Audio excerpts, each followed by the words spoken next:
Hello. Hello. How are you? ¿Cómo están todos? ¿Bien? Yes. Qué emoción, de verdad estoy súper contento. I'm incredibly happy to be here with you, sharing, and with this amazing panel.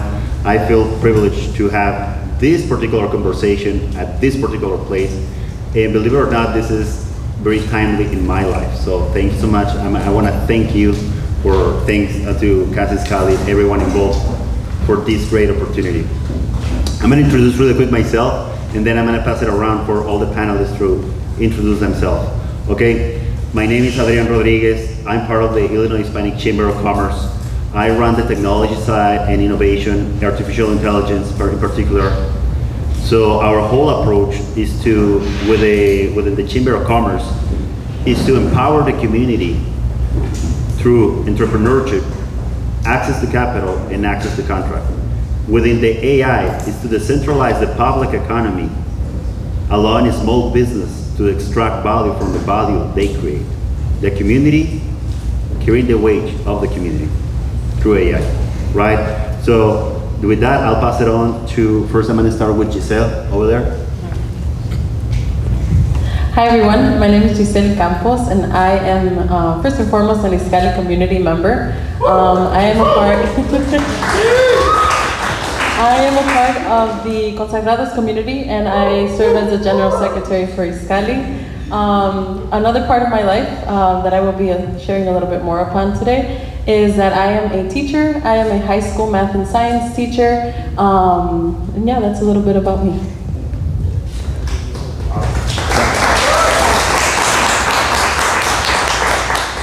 Hi, my name is Sanchez.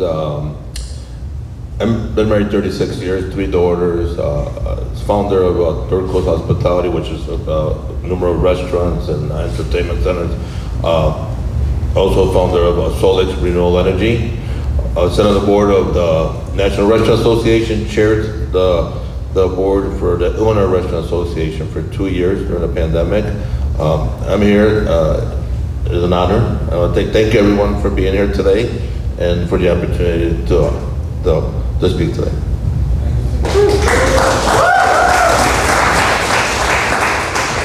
Good afternoon, everybody. Yo me llamo Padre Aaron Pierre. I'm the capellán de Iskali in Milwaukee. Where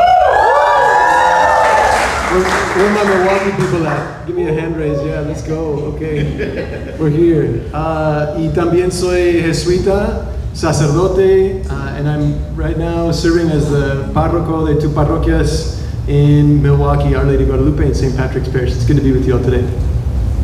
Thank you. Good afternoon, my name is Yadira Enriquez. I'm the CFO of Enriquez Produce Inc. It's a family-owned company. We've been in business for 35 years. My parents founded that when I was 6 years old. And we are in Pilsen. We import produce from Mexico and we distribute it wholesale in Illinois and 6 other Midwestern states. I am also the director for a consulting company that I just launched a couple of months ago that focuses on helping businesses scale fractional services, like CFO services, and with a focus on family businesses. I am also the mother of 3. My daughter's 16, then my son is 13, and my youngest is 10. Happily married for the past 18 years come this November, and I also have a dog who I love running with. Fantastic. Well, please give a round of applause for this amazing panel. We're about to start. Thank you for that warm welcome. Well, you have in front of you experience. You have in front of you decisions that have been made, right? So before we go into the actual topic, vocation, let me ask you, please, levanten la mano. Who wants to be a business owner? Who wants to make money? Who wants to be a teacher? Who wants to be a doctor? Who wants to be a lawyer, right? Now let me ask you, how do you know? Right? How do you get to know that? Is that something you saw? Is that something you watched in a movie? The first time I saw an attorney was in a movie. So how do you know what you know first? With that, I'm gonna ask the panelists that each of them represent a different vocation. A priest, spouse, business owner, mother, different sectors. Can you share your personal journey of discovering your vocation? How do you discern God's call, and how was it? How did it feel? Now I'm going to start in the reverse order. I'm going to start with you, Yadira. How can you walk us through how it was for you? So my entrepreneurial spirit, that seed was planted by my parents. Seeing them, since I was 6 years old, they started off with just 2 tables in an outdoor food market, Maxwell Street Market, and I would see them on the weekends, and I would, walk with them and see how much they worked, right? And how the work that it took to get the capital to open up their first brick and mortar, right? And that was like 4,700 square feet.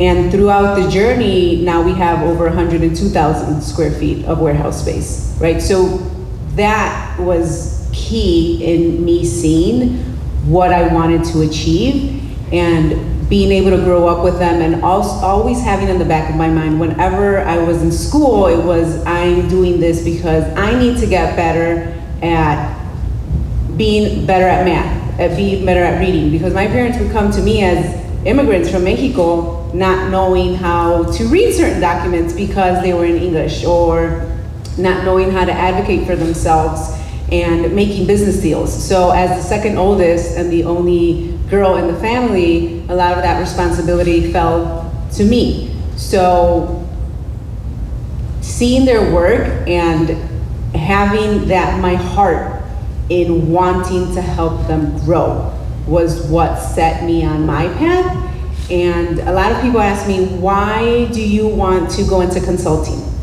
It's like, the reason that I want to do that is because I have the entrepreneurial blood in me, and I don't want my skill set to only be in one company. Even though that's a family company, which I hold near and dear and is part of my identity, I want to be able to help other business owners, especially in the Hispanic community, because we have a lot to show. We have a great skill set. We are an integral part of this economy and this community, and we need to be able to showcase our gifts to the rest of the world, right? And not be looking with our eyes down and with that feeling of we need to be thankful for what we get from other people. We always need to be thankful for what we get from God.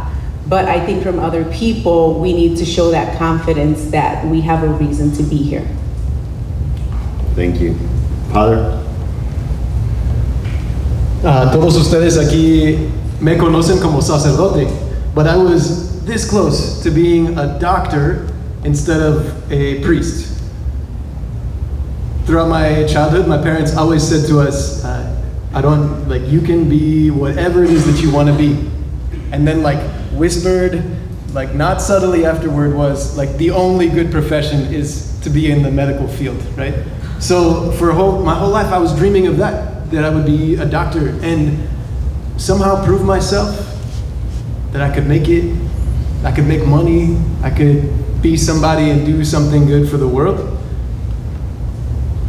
Resultó que después de haberme graduado de la universidad, yo pasé un año en Ecuador. I was working for a nonprofit when I was there, in a medical field nonprofit, preparing for medical school. And I got to know a local priest there who was a missionary from Ireland, who barely spoke any Spanish. So I helped him out writing his homilies for the Sundays, because they were terrible, you guys. They were so bad. He didn't even have conjugated verbs in his homilies. It'd be amor, Cristo, en mi corazón, amor, en su corazón, amor. So what I found for that year, that I was getting close to the church and I was helping out and I was learning a lot about myself through service and living in community, was that I started to daydream about doing his job. And I started to imagine myself maybe doing something like that.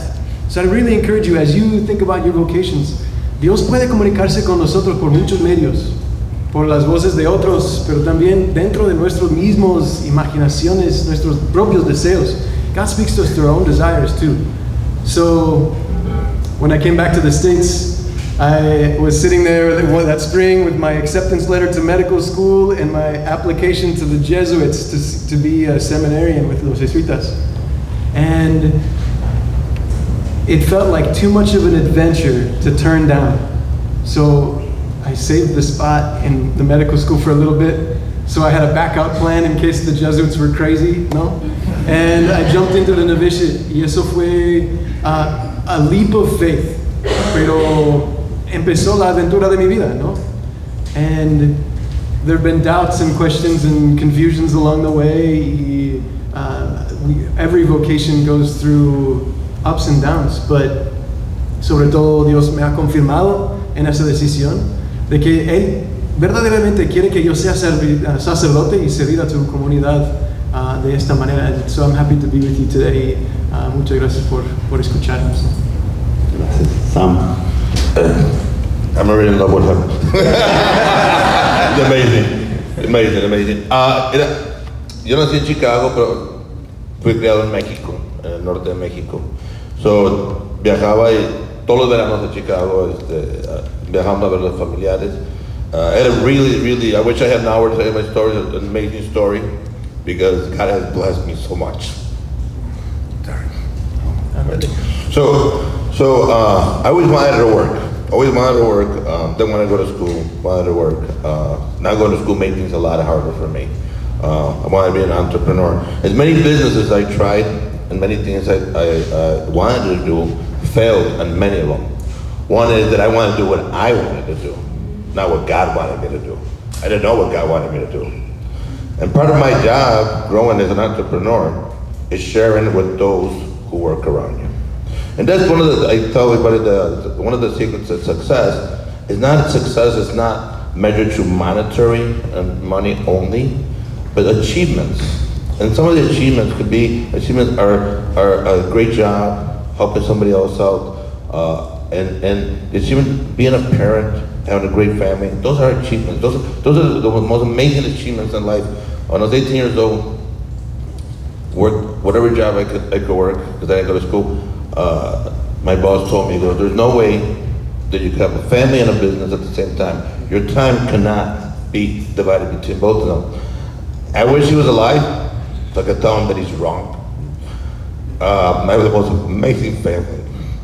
Business, I travel, I have business in Puerto Rico, I have business in California, Florida, Illinois. I had over 3,800 employees at one time.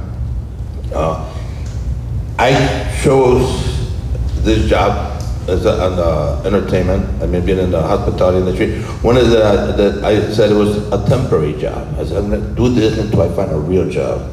36 years later, I'm still looking for that real job.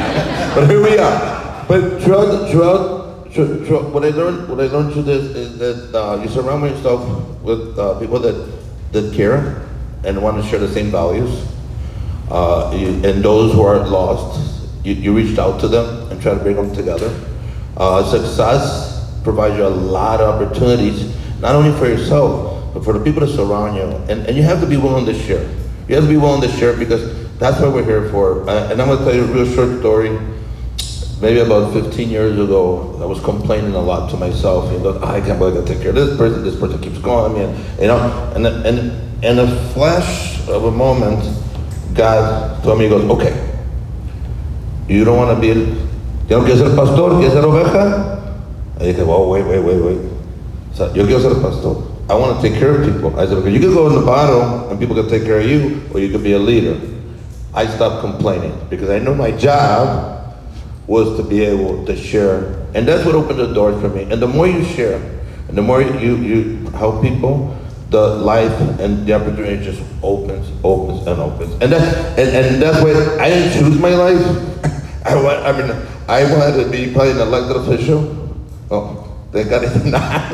So here I am, and we continue to work together with my family. Thank you, Sam. Since I was in high school, I always knew that I wanted to help people. I initially wanted to be a nurse because I was like, yeah, nurses help people, you know. But then I realized I don't like blood, so I was like, okay, that's not gonna work.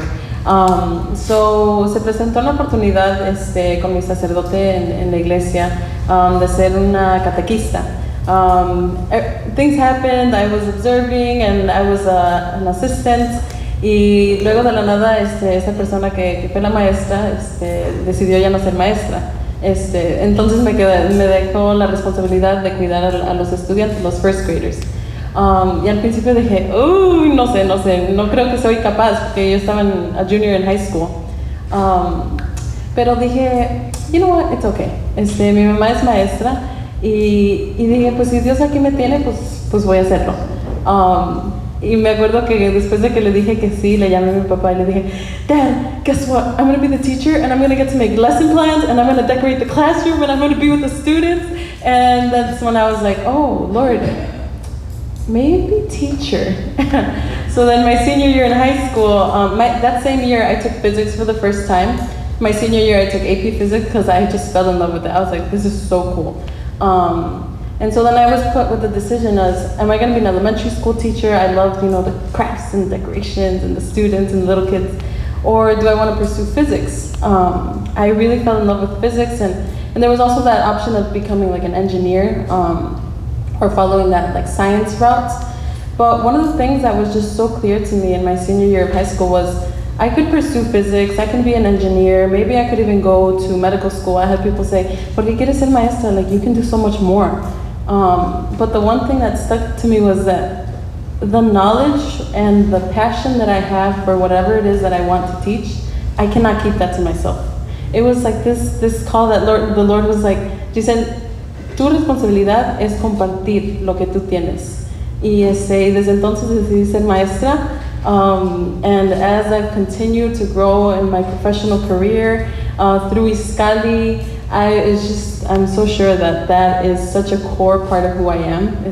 Todos los días llego con mis chiquillos, les digo mis chiquillos, and I'm like, man, you guys make my life so much better. Like, you guys make my job fun. I just love it. And through, again, more exploration and growing in my professionalism, it's just ahí Dios me puso y ahí Dios me tiene, y estoy muy contenta de eso. Thank you so much to all of you. Thanks for all those responses. You heard a lot of words, but you didn't hear easy, right? It was not easy for any of them to go and decide that. And that is when you're presented with two different options, right? Sam got these two different options. Either I wanna be there or I'm gonna be here. Father also said, should I be there or should I be here? That, and I couldn't find a better place in the world to say this. This place was earlier funded by Madre Cabrini, correct? So something that she said is that you can serve to your weakness or to your purpose, but not both. I'm gonna say it in Spanish. Puedes servir a tus vicios o a tu propósito, pero no a ambos, right? You gotta make a decision. So with that, going to vocation, you gotta understand that what you're doing, not always, you're not gonna have all the answers up front, right? Sometimes it's a little funny when you get like, oh yeah, I'm gonna go into medicine because I wanna make a lot of money. Well, if that is true, all doctors will be rich, right? Yeah, I wanna do this because that, like, no, there's not all answers. You have to have faith in what you're doing, in your purpose, right? To that, I'm gonna go into the second question, which is how faith does shape or influence your vocation. ¿Cómo los ha influenciado la fe en su vocación?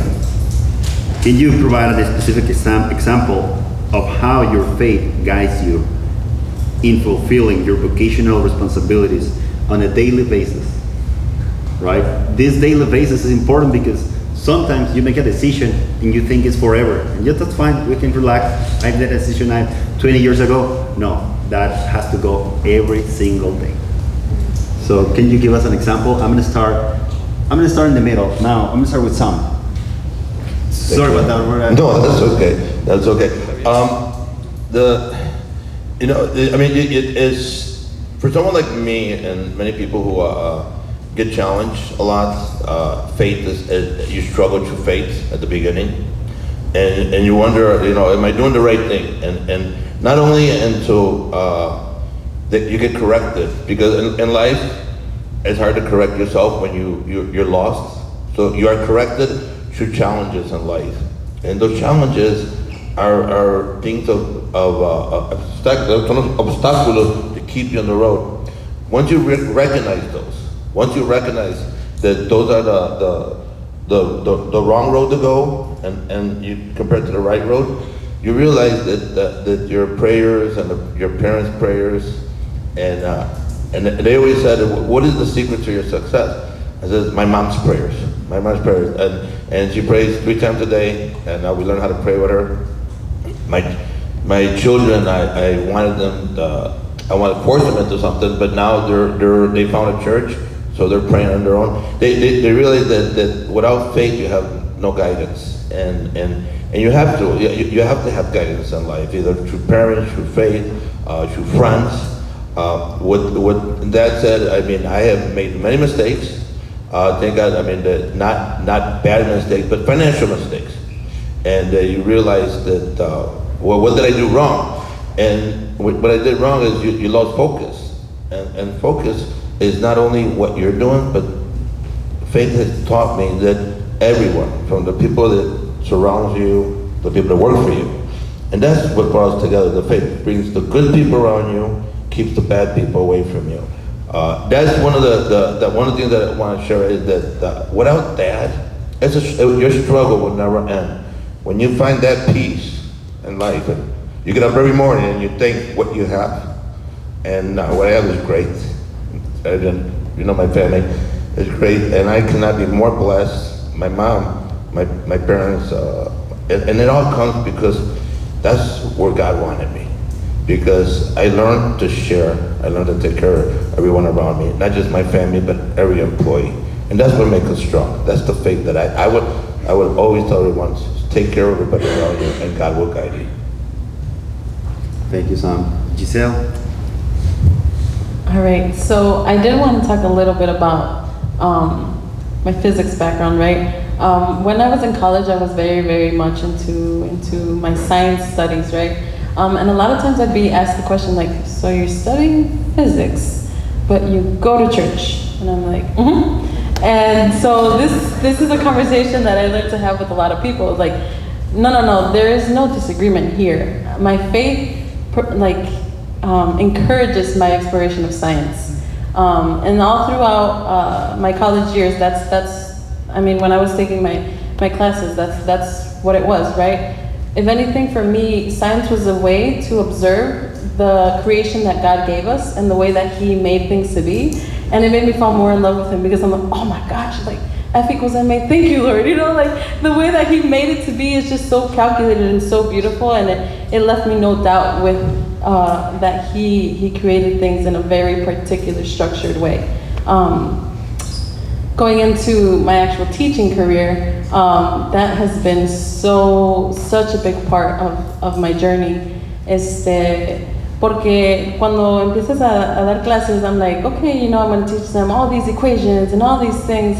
But at the end of the day, for me, being a teacher has come to the interactions that I have with my students and the way that I can support them, right? The love that I can give them, right? Yo soy maestra en una escuela pública, so my students do not have religion class. I cannot openly speak about my faith at my school, but that doesn't mean that I don't show them my love for God and my love for them and God's love for them through my actions and in the way that I listen to them, in the way that I care for them, right? En este mundo, muchos de los jóvenes, myself included, lo que buscan es alguien que les tenga cariño, alguien que les tenga paciencia, y Dios es donde se encuentra ese amor que tantos buscan, y gracias a Él me da la oportunidad de transmitir ese amor. And the most difficult students, the ones that most teachers will stereotype as like, oh, the difficult students or the ones we don't want in my class, all they want is love. And what more is there to faith than love? So that's just been instrumental. It's It's just like, that's why I'm there. You know, that's where God has me, and that's where I'm living out my vocation. Thank you so much. I love how you did faith is my engine to pursue science. That's fantastic. With Yadira. So faith is something that I have struggled with throughout my life, right? I grew up always going to Catholic school and just going through the motions. I remember when it was time to go and do our confessions, I was like, well, I didn't really do anything wrong, but everybody's saying that I have to, you know, confess. So I would like make up lies of something that I would have done. I was like, I bothered my brother or something, you know, I tripped him, I pushed him, whatever, because I thought I had to, I thought it was just that transactional thing, right? I wasn't thinking deeply. And I went to a Catholic school from when I was young all the way up to freshman year in high school. I switched to a public school, and then I went off to college, right? And I would go here and there, you know, to church and just go through the motions. I wasn't really connected.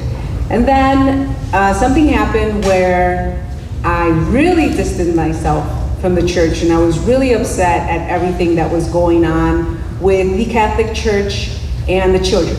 And as a mother of three, I was like, I saw it as this is an institution, just as if it was in disagreement with a corporate company, Coca-Cola or something, of the actions they were taking and what they kept to themselves. I was like, I'm going to stop buying from there. That's how I saw me stop going to church. I was like, I'm not going to give my money or fund them or anything like that. But what I failed to realize was that I was upset at decisions that were made by men, yet I distanced myself from God, right? And once I was able to acknowledge that, I was like, I can't keep doing this, right? So I actually decided I couldn't find a church where I could feel comfortable going and actually a connection with the priests, because sometimes certain priests, you know, they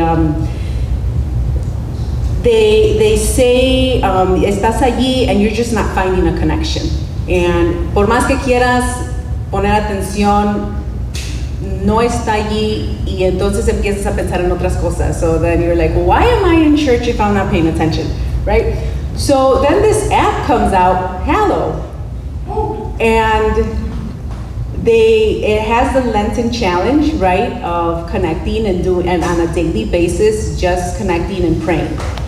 And I felt a deep connection with that, because I realized that I can connect with God on a daily basis on my own without having to go to representative, right? And so I started waking up and just thanking him every day. And on my runs, I run every day, and throughout my 25 to 35 minute run, I'm listening to these prayers, and each step that I take, I'm saying thank you.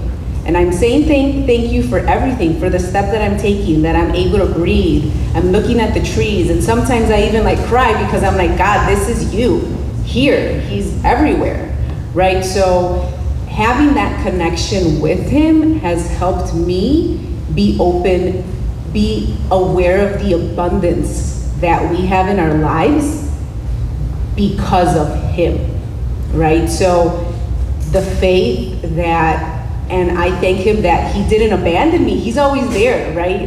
When we need him, he doesn't even think about, oh, you didn't come to see me X amount of years, te voy a cerrar la puerta. He's been there every day, right? And he's been there, and I can see how he's been there, because even though personally I wasn't connecting with him for years, he was with me when I was taking care of my kids. And the investment of how I showed up for my kids, and how I see them showing up into the world and the confidence they have, I know is because of him. Because he did not abandon me, even though I did to him. He was there so that I can show up as a mother, as a wife, as a daughter, and invest in those relationships that now that I have connected with him, I see how he was still in the background making his magic, right? So him being, now that I am aware of the abundance that he has given me in my life, and certain things that I haven't accomplished back then, I realized that it was because he wanted me to take a step back and show me that he's number one. And once I acknowledge him, then tienes todo en tu vida para poder hacer. Because if I had achieved success in how I define success, I probably wouldn't have even had taken a second look and looked for God. But because I was like, ¿por qué está pasando esto? Or why this, why that? Once I made that connection with him, everything just started flowing in. And I'm like, I have all of this because of you. And I have my trials because of you, because that makes me be grateful every day for you. That's fantastic. What I got from your comments is faith is not transactional. Correct. So it's about connection. It's about connection, and it's about you showing up, and you know he's going to bring you something of value, but you also have to bring him something back. Thank you so much, Yadira. Father, for you, faith is central and key to your everyday, right? So it wouldn't be fair to have the same question. So, I was ready for that question, but hit me with a different. No. I'm just gonna add a different layer to you, because since faith is very central key of your everyday, how the intersection looks like between your human everyday side and your faith?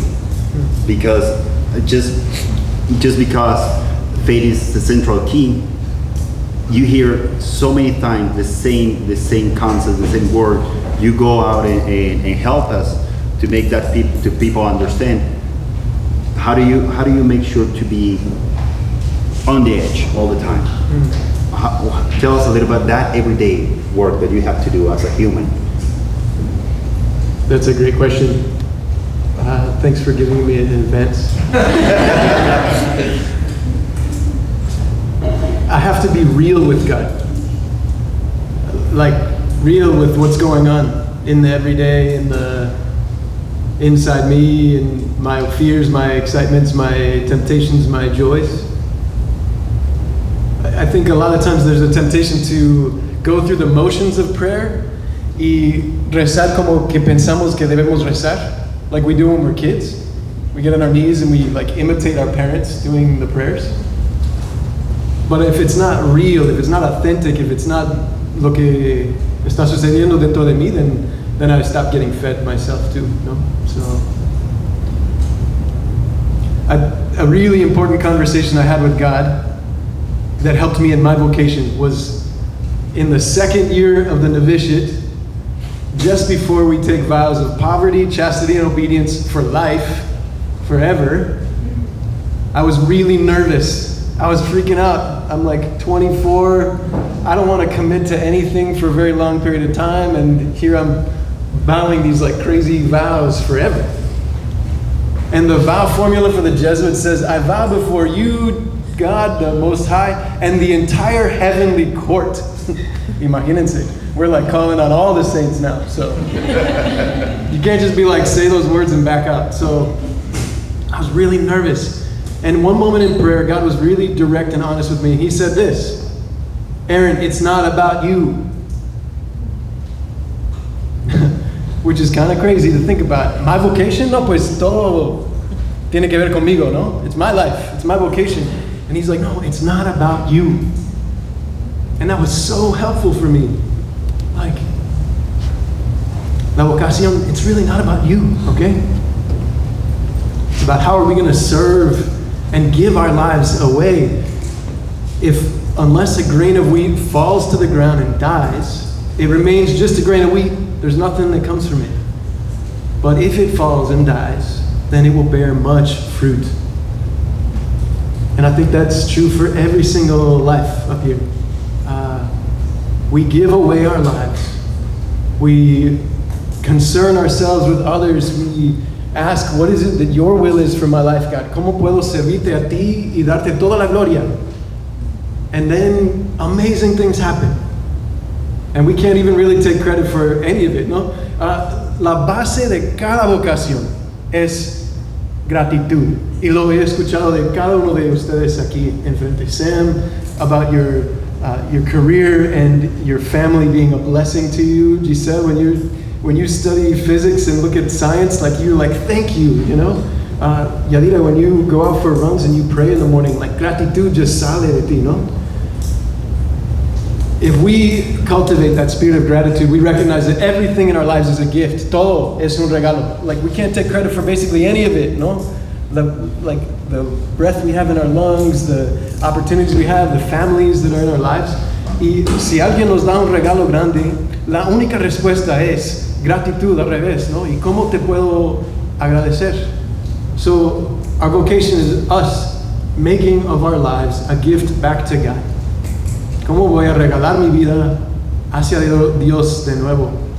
And I think if you hang on to that gratitude and knowing that it's not about you, then you'll find what your vocation is, and God will show you, and amazing frutos will come from whatever it is you choose. Thank you for that, Father. That was fantastic. John 50:16, Juan 15:16. You have not chosen me. I have chosen you. So thank you so much. I think that's the transition to just. I'll give you a little 2-second story. I'm an attorney from Mexico. Then I worked for government like 15 days after graduation. I went to do multiple stuff with government, and then somehow by mistake, like I'm saying by mistake because I came to Chicago. I typed in the Google like law jobs. I got like a bunch of this. I clicked on that one, applied to all of them, got a call, saying I went, and I did an exam. They said, you have 2 chances to do the exam. So I said, okay, well, I'm gonna learn the exam. When I went back home, practiced on my own, came back, did the second time, and said, like, wow, you did like perfect this time. Yeah, I was practicing the whole day, I wanted a job. Then the first day in the job, like, tell us, what do you want to be an IT? Like, well, wait a minute, who wants to be an IT? Yeah, the job you applied was for an IT in a law firm. Oh, okay. I didn't know. I thought it was a job. So I wanted to quit that week and the next one, and so on for over 3 years. And I kept telling myself like every single week, like, wow, but this is great. I'm learning this now. I'm learning that. Well, all fast forward to now. I'm in artificial intelligence engineer certified, UU Chicago, multiple, like all over the place. So without the faith, I couldn't be where I am now, and I'm grateful for that. Just the faith, like thinking, as Giselle said, this is where God took me. I'm grateful for that. I'm gonna learn math, coding, and all that took me to UU Chicago. Then blah blah blah. Well, that's my 2 cents on that. How do you balance? How do you manage to serve both home and in your communities while maintaining balance in all aspects of your life? What practical tips and strategies do you offer for juggling these responsibilities effectively? I'm gonna start with Giselle as well. Oh man. Okay, so honestly, this is probably the most difficult question for me because this is something that I'm still figuring out how to do. Home, life, work, social, como joven is a part of the learning process, and I'm still figuring it out, very much so. And I think that it's just, life is a process of continuous learning, right? Pero en tiempos recientes, I think I've grown in the way of acknowledging that at the core of who I am, I want to serve God, right? And I can serve God when I'm in Iskali. I can serve God when I'm at home. I can serve God when I'm with my students, right? And really integrating my mission that was given to me by God through every aspect of my life. It's not like, it's not a matter of, I go to church and I fulfill these duties, and then I go home and I fulfill these duties, and then I go here and I fulfill these duties, but it's a continuous process of, como dijo el Padre, like letting the Lord use me, right? Of surrendering to Him. And it's just, I think it's just a continuous process, you know. Yeah, I struggle with this question. Is it natural for you? Is it come natural for you? No, not at all. Or is there any tip, like for running, for example, is there any practical tip that you do every day to balance? I would say that taking a step back. Let me give you an example. Something that I learned from my wife and my daughter now is that I cannot either go out of home without the persinarme y persinarla a ella y darnos un beso. I cannot do it because if I do it, she will call me to come back and do it. So, and you know what? And I love when she does that because it's like, yeah, I mean, I cannot leave home without it. Yeah, I think committing definitely to some sort of routine, como por ejemplo, jóvenes de Iskali, ¿verdad? Al principio del año hicimos un compromiso a servir a nuestra parroquia, a nuestra familia. One thing that I started doing was, como con mis papás, ¿verdad? Todos los días. En vez de comer todos los días y ayudar en otras formas, I committed to one day a week voy a cocinar para mi familia. And it doesn't matter what I have to do, pero un día a la semana voy a cocinar y voy a ayudarle a mi mamá a cocinar. Y también, just again, another little practical thing that I'm still learning to do is cuando alguien te presenta una oportunidad or there's a plan that's being made, you know, take a step back and really think about it before you say yes. I think it's really easy for people like me to say, yeah, of course, sure, yeah, we'll do it, yeah. And then before you know it, you're almost burnt out because you said yes way too many times and you know you need to not do that anymore. Because Dios no nos quiere que siempre estemos ocupados, Dios no nos quiere ver cansados, deteriorated, right? God wants us to live in fullness. And sometimes that comes with being okay with saying no, right? So yeah, and one more thing, it's just like really taking to prayer what it is that God wants you to do on a daily basis and with your life, right? That prayer of discernment of what you're meant for, right? And I'm circling back to the first question about discovering your vocation is, ¿en dónde son mis talentos? And where does God give me gifts? And where is there a need? I think that's when you're deciding where you need to put your time, your energy into. It's where are my gifts? And where is there a need, and where is that intersection? Y ahí es donde Dios is like, X marks the spot. That's where the Lord wants you. So yeah. Thank you for that framework. I'll do that wrong. Thank you. Father, please. I would share 2 tips for finding some balance. La primera es reflexión regularmente. Like, in the Ignatian tradition, we call it an examination of conscience, un tipo de oración que San Ignacio, bueno, Jesús enseñó a San Ignacio, pero y que nos dejó para nosotros. Al final del día, se repase el día and ask God, where were you in this time? Where did I follow you? Where did I not? Y en esa manera estamos con frecuencia repasando el día, like giving us a little check-in with God. What's going well? What do I need to change? What's your advice? No? And the second thing I would say son las fronteras. Like, it's kind of funny. I just said before we should be giving our lives wholeheartedly to God, but then now I'm going to tell you also have fronteras.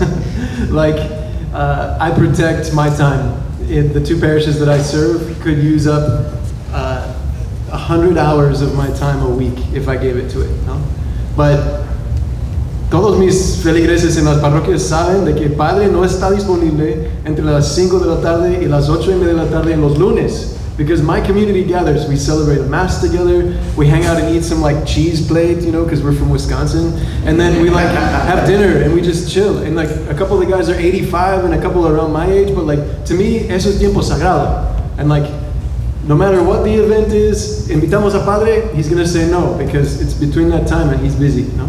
So whatever that looks like in your lives, if it means like having a work phone and having a personal phone, hágalo. If it means you're studying and you at 4 p.m. on Friday need to close up all your books and say, no los voy a ver hasta mañana al mediodía, like do that, give yourself the break, you know? We need to set limits around ourselves because the society today doesn't know limits. We all have these smartphones in our pockets que like timbran a cada hora and we can't live like that. Yeah, Sam, I'm not gonna add any special layer of complexity to the question, but I know you're busy. Every time I see Sam, it's busy. So I'm happy to share the stage with all of you, particularly with Sam that I know is super busy. Any tip to, in the whole day that you have 1,000 calls to do, receive many things, you're always traveling in between planes. How do you balance with not forgetting to take care of faith?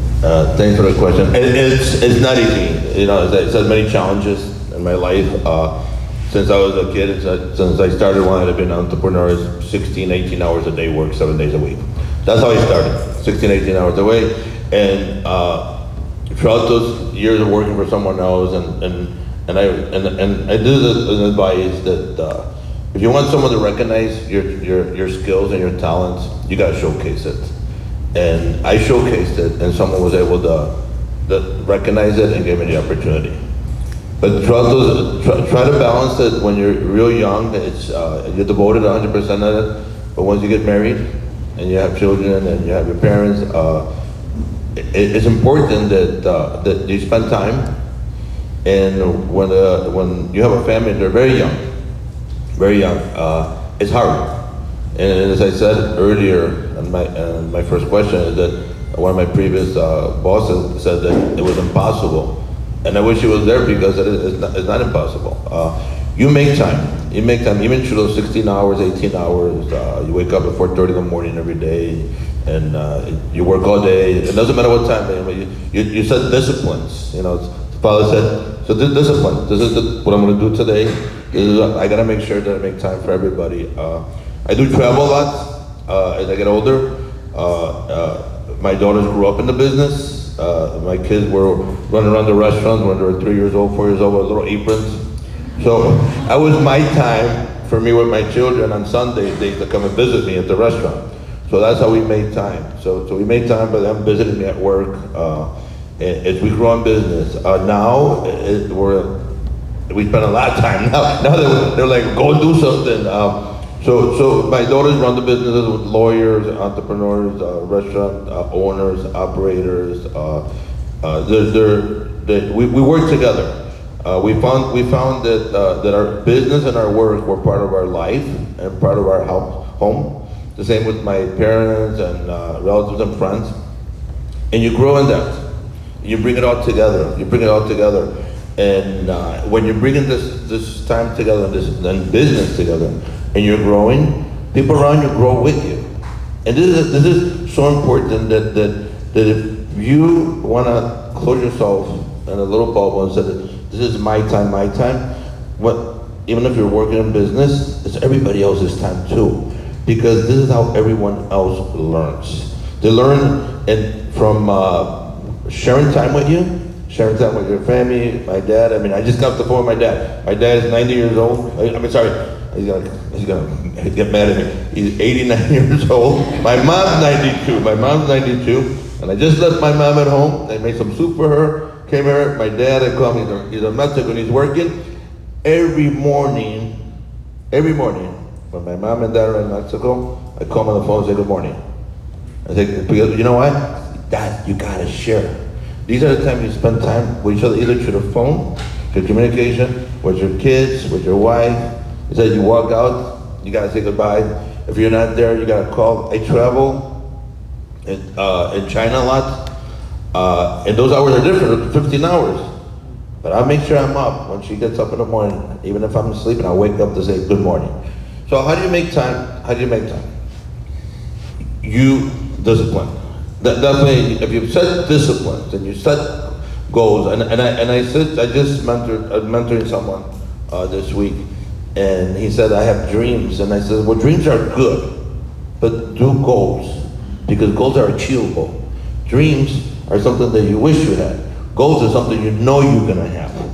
So you set those goals, okay? And you set the parameters, and you said, this is what I wanna do, and this is what I wanna achieve. Might be something that you wanna do, so don't get disappointed when it doesn't work, like it happened to me many times. If you're willing to give your time and your sacrifice and follow rules, you will be successful. And then people who surround you will be successful. And I'm gonna say this again. Why would people around you are successful? Because you're sharing your time with them. And that's one of the things that I wish we had hours and hours. I could tell you so much and so many things that I learned, but the biggest education you're gonna get is from your heart. From every morning you get up and pray. You will learn, it will touch you, it will touch you. I was running around from retiro, digo, don't tell Dios. Well, he was always right there, but I never did, because I was looking for something that wasn't for me. Now I know my goal, I know what I gotta do, and I share it, and now my kids are sharing it, and it makes me so happy to see them follow that life. Thank you so much, I Sam. wish I'd been taking notes right now. Somebody recording this? I'm ready to run through a wall or something. Man. Thank you so much. Yadira, how do you manage serving both outside and inside? I know being a mom, that requires superpowers. So can you give us a secret? I'm a mom, I'm a daughter, I'm a wife, I'm a sister. And it's not easy, especially growing up in a family business, because there's always something that you have to do, right? If I'm already at home, my parents are calling me, I need you to make certain appointments. I need you to pick up XYZ at the pharmacy or book us a flight. So there's always something going on in my mind. So I am very strategic with my time. I set goals for myself, just like I do in the company, where I say, just like Sam said, right, you have to have goals. So I set out my strategy for the year, right? In January, these are the goals that I want to achieve in the business. These are the goals that I want to achieve with my family, and these are for my personal, right? And they have to align. I can't say A, B, C, everything is in their lane, because I'm one person, right? So I need to show up in an authentic way and see what those goals are for each one, and be able to bring them together. And the way that I'm able to bring them together is through God. On those runs, I ask Him, show me what you want me to do for the year, for the day. I give my day to you. What do you want me to do? But I do set out with a general strategy. And then I do checkpoints to see if I am, getting to those goals. And then I also give myself feedback. Maybe I set this goal and it wasn't for this year. Maybe it's for next year. So then I go ahead and I put it in a different bucket, right? So I give myself my time finding balance. As a mom, to be able to give to others, I also have to give to myself. And I have to be a little bit selfish and think of myself first. Because if I don't take care of myself, I can't take care of others. So I ask God to help me, and in those runs, they help center me so that I can be aligned in all of the different facets of my life. I ask Him to center me and to guide me. So for me to be able to be present for others, I give myself the grace of having a 5-minute hot drink in the morning, right? Because sometimes I used to end up eating in the truck on the way to take the kids to school and whatnot. And I was like, that's not taking care of myself, right? So if I can't give myself 5 minutes to just sit down and relax, because sometimes I'm always eating. Le estoy dando de comer a todos y yo estoy parada en la cocina comiendo, right?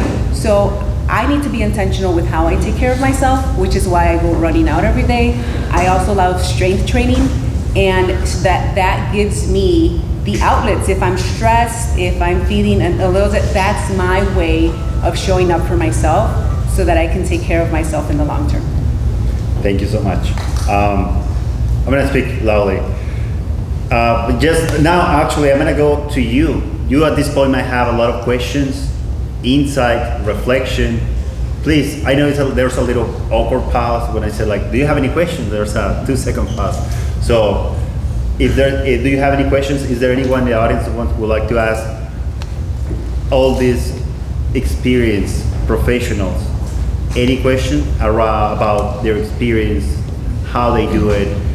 This is a topic that we can go for hours, right? But is there anything you would like to ask? Check. Si no sirve más para que sea bonita la foto. Check. Any question? Preguntas. El año pasado nos dijeron que los paneles querían hacer preguntas, so we are open up for questions. If you don't have any question, I'm gonna ask you one question, right? We have four individuals in front of you that have made a life decision, have committed and have been disciplined, have been integral to that decision, right? Do you have any life examples? Of course, we can all think in Jesus Christ of a life example of someone committed to vocation, right? But might not be fair. Do you have any contemporary life example, any role model you want to take as someone that pick a vocation with discipline, integrity? Anyone? Any example in the room? Preguntas o comentarios, dice Adrián. Anybody?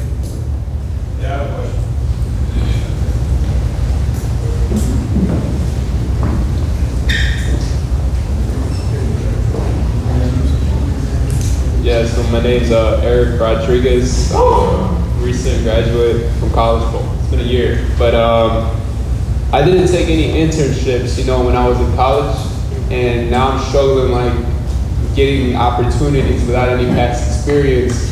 What would be some good action steps that I can take right now? Not having any experience, but I want to start building it, so when I apply for trabajos, I look like a valuable candidate. Let me take that, because I love going to schools and talking to young adults. So I always make suggestions that people say, well, I'm looking for an internship on certain field, right? Or I want a job. And I said, while you're looking for all that, volunteer. Once you volunteer and you put yourself on the public way of opportunities, I call it traffic of opportunities. Anything you do, don't stay home, go hang out in the park, volunteer, and someone's gonna recognize your skills. So don't wait for that one thing that you dreamed of, or you said, oh, this is what I wanna do, but volunteer. And you will be so amazed how many people will recognize your skills and your talents. Just don't sit at home.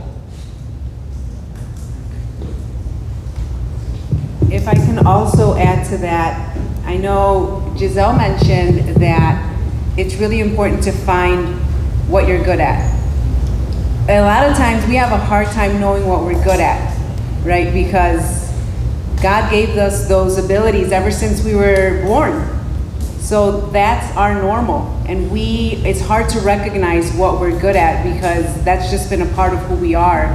So it's really important to ask your networks and your friends, hey, or you can even examine what are the things that people are always telling me, hey, I really like this about you, right? And then you write it down. You have a notebook, a journal somewhere next to you when you're about to fall asleep or when you wake up, because those are the moments that things like little thoughts happen, God's talking to you, and you need to write that down porque luego the day starts and you get busy.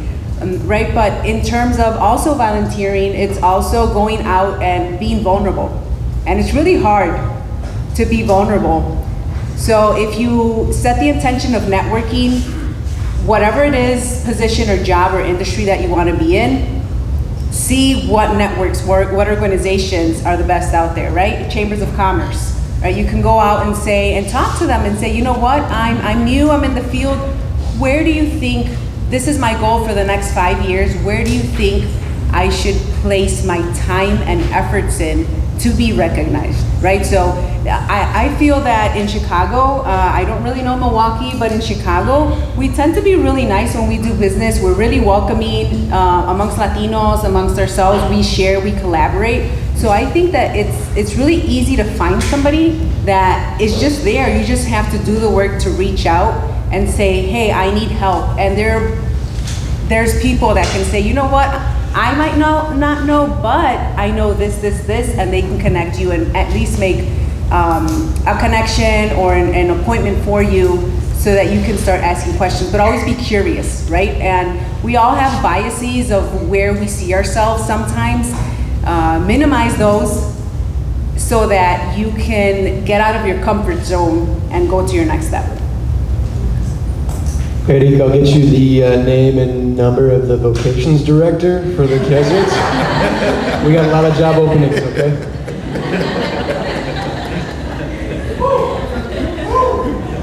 El padre nos dijo, no vayan a ningún lugar. I got you. Muy bien. Eric, we found a vocation for you. ¿Alguien más? ¿Una pregunta? Ana y luego Isabel.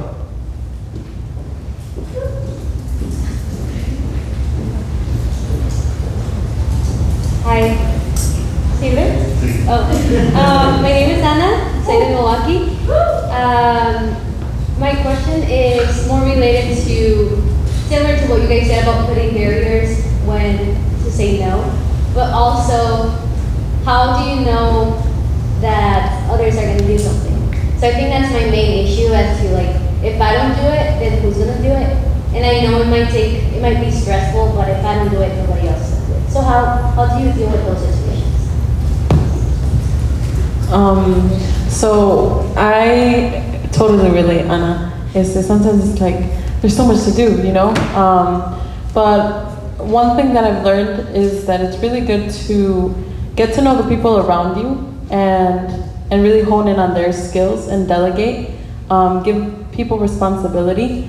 Because when you do that, you also increase, and you see their dignity, and you say, hey, like, I need help with, like, it could be something simple, right? Can you help me out with this? And then that allows them to learn and gain that experience and have that sort of accountability that's like, oh yeah, I'm gonna do this. And then they learn and there's more growth in that.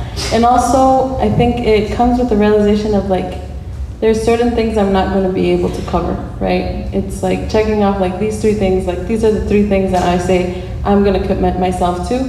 And the rest of the things, like, yeah, there's a lot of work to do, pero ahorita no me toca. Me toca hacer estas cosas en específico.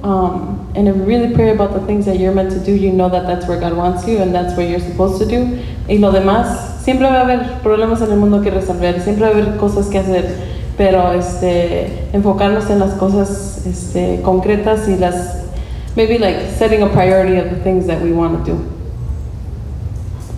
Okay, I think I was a little bit lost, but that's why I didn't, but you just cleared it up a little bit.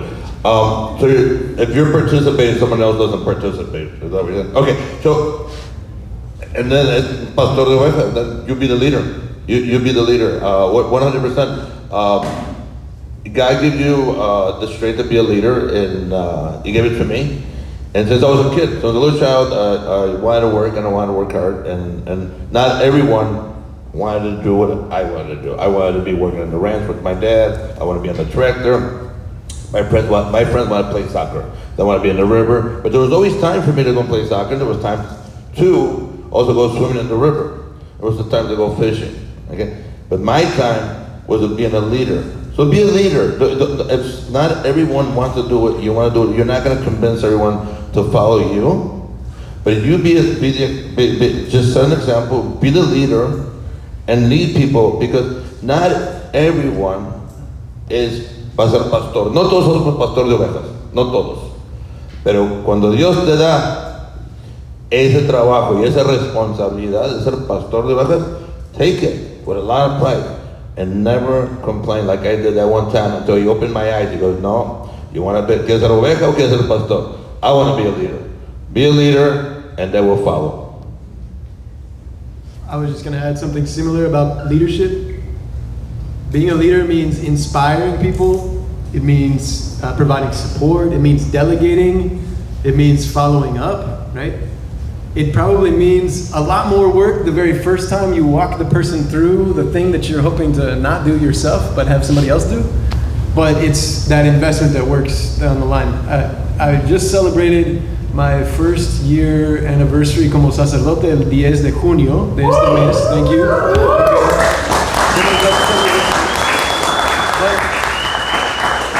They made a crazy decision and they made me pastor of the 2 parishes June 1st of this month. So like before I even celebrated my first anniversary, now I'm like, now I'm in charge of a whole bunch of things. You know this, Anna, from Milwaukee. So I'm learning now what it is to be un pastor de abejas in a different way. Like I gotta delegate stuff off, and I gotta train people, and I gotta inspire people, because see, everything is on my shoulders, we're never gonna grow.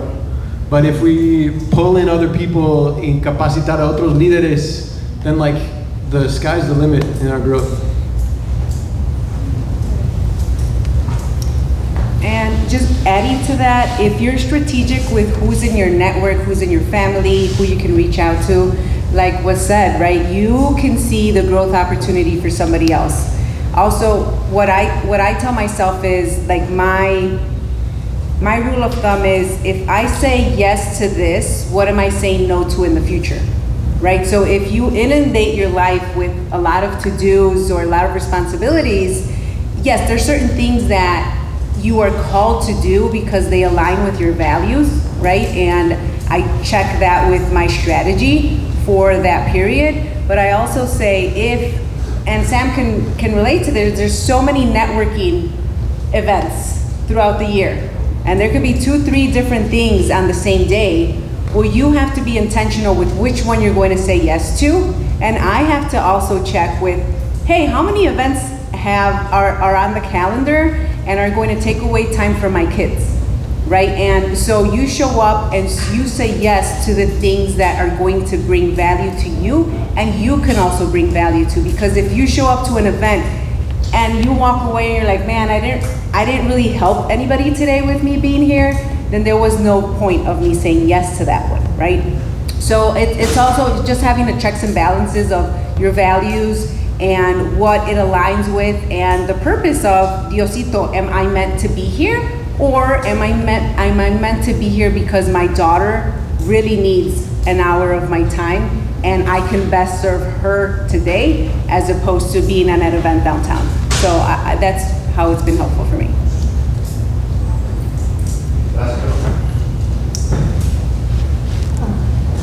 Hi, I'm Isaura from Chicago. I am a single mother, and I struggle with growing in my faith, but doing it selflessly. So I nurture, I give, and so finally when I want to do something for myself and finally say no to all of the yeses that I finally I say all the time, how can I feel more comfortable choosing my vocation and allowing time for myself to grow in my faith without feeling the pressure of being selfish? Like, everybody around me is like, why are you choosing to do this when you are meant to give, and you are meant to nurture, and you are meant to say yes all the time? Because if you're not doing it, then, no one else is going to. So as a mom, I've been through that, right? Especially when I was a first-time mom. I got married young. I got married right out of college a year after.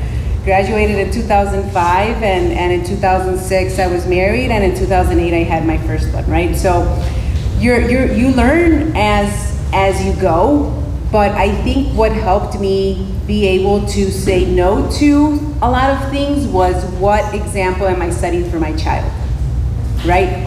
If I were to be able to gift some advice to my children, how would I want them to take care of themselves, right? So if you see it from there, as a mom, as a parent, you always want to give. And I was literally talking to someone this morning because she's a new grandmother, right? And she says that she is excited about taking care of her grandchild that's 5 months old. And it brought me to tears, because I remember when my daughter was born, and you don't know where all of a sudden all this love's come out of you for your child that you did not have before. And the first thing that I did, I think within a week of being a first-time mom, I went to my mom and I was like, Mom, I am so sorry for everything that I put you through when I was in high school. I had no idea, because you see your child there and now you're in that position.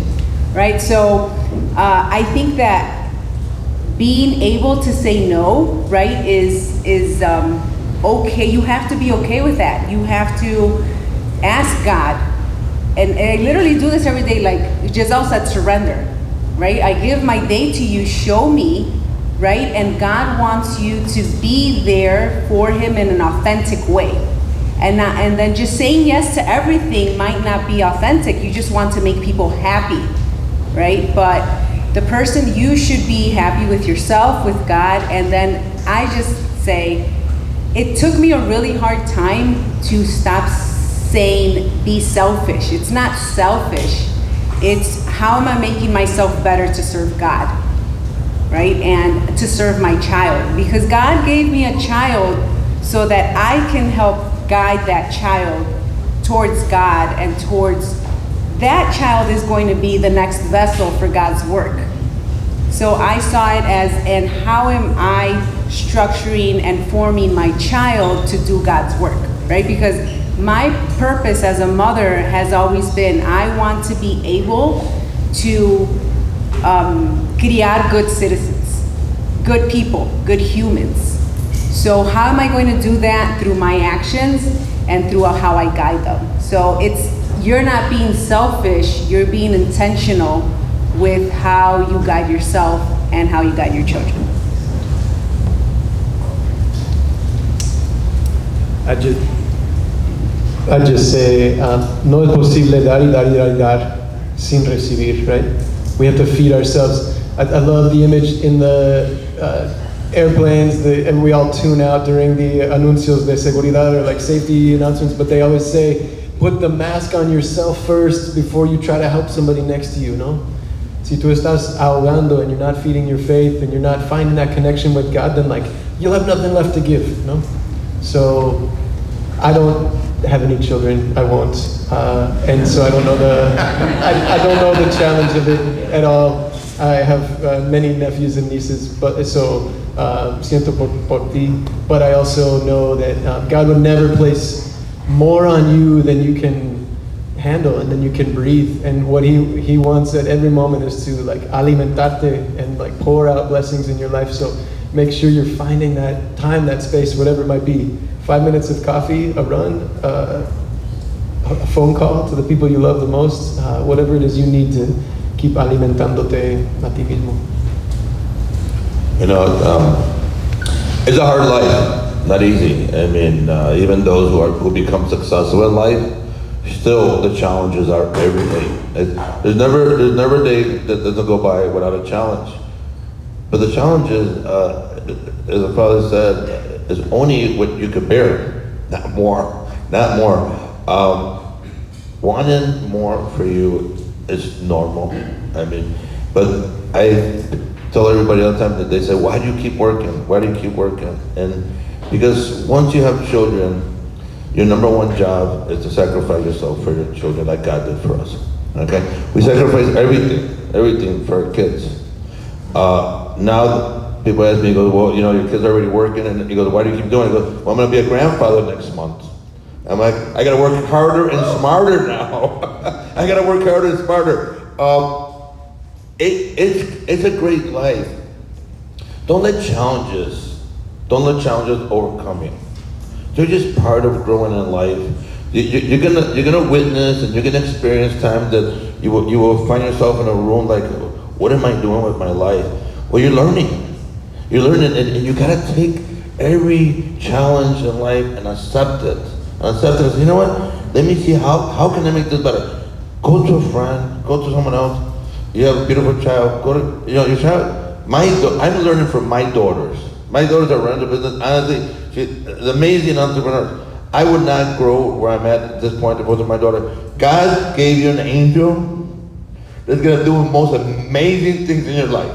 The most amazing things. When you least expect it, you're gonna realize, oh my God, this is what God meant. The opportunities of bearing a child are the most amazing thing. Being a parent is the most amazing thing. Being a child is an amazing thing, but we don't realize that until we get older. And then we get to appreciate it. Staying close to each other, calling each other, spending time with each other, sharing time with each other. Because like I said at the beginning, success is not only monetary. It's achievement, is being a great parent. Bringing your kids through school, through college, educating them, bringing them closer to God. showing them the spiritual side of our life. Everything that we're talking about here is a beginning. I've been on those chairs many times looking for answers when I was lost. Before I was married, I'm like, God, why can't I have all of this? I mean, why am I struggling? You know, and I failed to realize that my struggles were challenges of education, challenge of opportunities of learning. So there's many things you might see, and if you feel that you can't find a door, call a friend. Call a friend. Call a priest. Call me. Call us. We're here. We're here because we care. We care. You can reach us, call us. Hey, how do I become successful? What do I tell my kids? I mean, how do I get a job? How do I get noticed? Many people do what we do. We share information, we share knowledge, but more important, we share love. And we do that because we learned that through God. We learned that through ourselves, through our parents. And you would teach your child, that's the most amazing thing. You are so blessed, as I am blessed, and everyone here will be blessed. It just put your time, and when you get stuck somewhere, don't give up, call a friend.